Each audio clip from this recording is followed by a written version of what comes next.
लेकिन उसी गांव के एक बड़े घर में एक बहू चुपचाप आंसू बहा रही थी। उसका नाम था सीमा। शादी को अभी 1 साल ही हुआ था। वो पढ़ी लिखी, संस्कारी और बेहद शांत स्वभाव की लड़की थी। उसने हमेशा अपने सास ससुर को माता पिता की तरह माना। वो पढ़ी लिखी, संस्कारी और बेहद शांत स्वभाव की लड़की थी।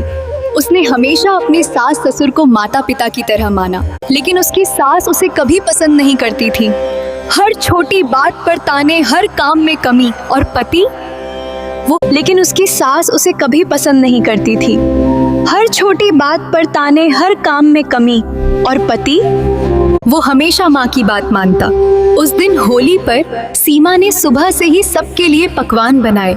गुजिया, दही बड़ा, सब कुछ अकेले किया। जब सब खाने बैठे तो सास ने अचानक सबके सामने कहा, ये बहू अपशकुनी है। इसके आने के बाद घर में शांति नहीं रही। सीमा के हाथ कांप गए। उसने धीरे से कहा, माँ जी, मैंने क्या गलती की है? लेकिन जवाब में उसे सिर्फ अपमान मिला। गुस्से में सास ने दरवाजा खोला और कहा, आज के दिन ही इस घर से निकल जा। पति खड़ा रहा चुप, एक शब्द भी नहीं बोला। सीमा ने भगवान की मूर्ति की तरफ देखा और मन ही मन कहा, हे ठाकुर जी, अगर मैं निर्दोष हूँ तो आप ही न्याय करना। वो घर से निकल गई।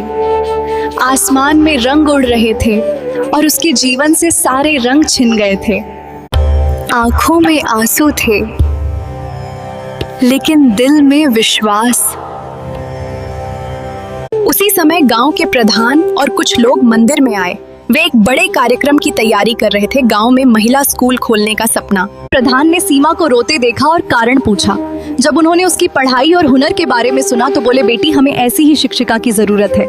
सीमा के ससुर बीमार पड़ गए, घर में पैसों की तंगी हो गई, पति की नौकरी भी छूट गई और अब सास को अपनी गलती समझ आने लगी। सीमा के ससुर बीमार पड़ गए, घर में पैसों की तंगी हो गई, पति की नौकरी भी छूट गई और अब सास को अपनी गलती समझ आने लगी। जिस बहू को अपशकुनी कहा, वही घर की सबसे बड़ी लक्ष्मी थी। एक दिन सास मंदिर गई और रोते हुए बोली, भगवान, मेरी बहू को वापस भेज दो। तभी सामने से सीमा आती दिखी। अब वो आत्मविश्वास से भरी है, सम्मानित शिक्षिका थी।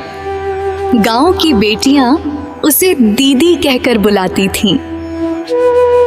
माँ जी, बहू कभी घर तोड़ने नहीं आती, वो तो बस अपनापन चाहती है। संदेश यही है। उस दिन सीमा वापस उसी घर में लौटी, लेकिन इस बार बहू बनकर नहीं, सम्मान और स्वाभिमान के साथ। कभी भी किसी के साथ अन्याय मत करो। भगवान देर से सही, लेकिन न्याय जरूर करते हैं। संदेश यही है। उस दिन सीमा वापस उसी घर में लौटी, लेकिन इस बार बहू बनकर नहीं, सम्मान और स्वाभिमान के साथ। कभी भी किसी के साथ अन्याय मत करो।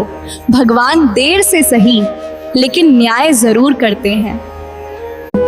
वीडियो पसंद आई हो, चैनल को फॉलो और सब्सक्राइब करके कमेंट लिखें। हमें सभी सपोर्ट करें।